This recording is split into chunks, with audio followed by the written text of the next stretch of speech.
Hi ma'am, good day. This is Martin Haos and we are the group 1, the third reporter. And our topic for today is about the distribution.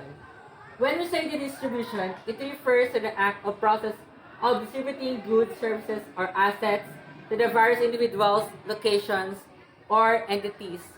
Ang distribution daw is ang process sa pag-deliver sa mga products.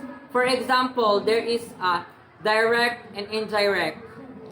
For today, I'm going to discuss the direct distribution.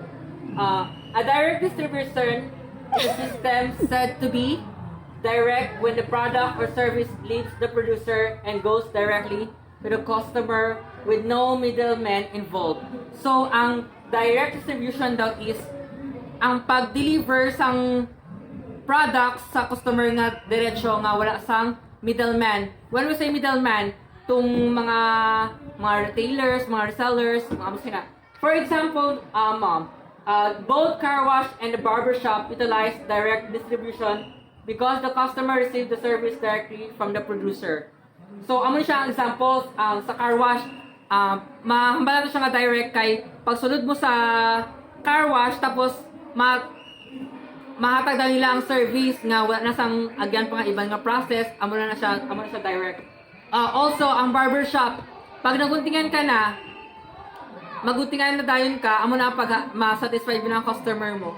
So mahatag mo directly ang imo nga service sa ila. This can also occur with organization that sells tangible goods. Applicable din siya sa mga tangible goods.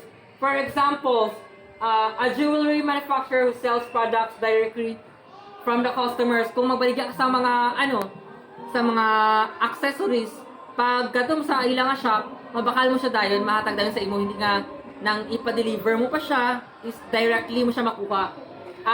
May isa pang example, halimbawa ang handicrafts such as tinalak cloth and tibole accessories. Pagkatong sa ginabaligyaan, pwede mo siya tayo makuha directly. So, mas satisfied mo daw ang mga customer mo. That would be all, ma'am. Thank you.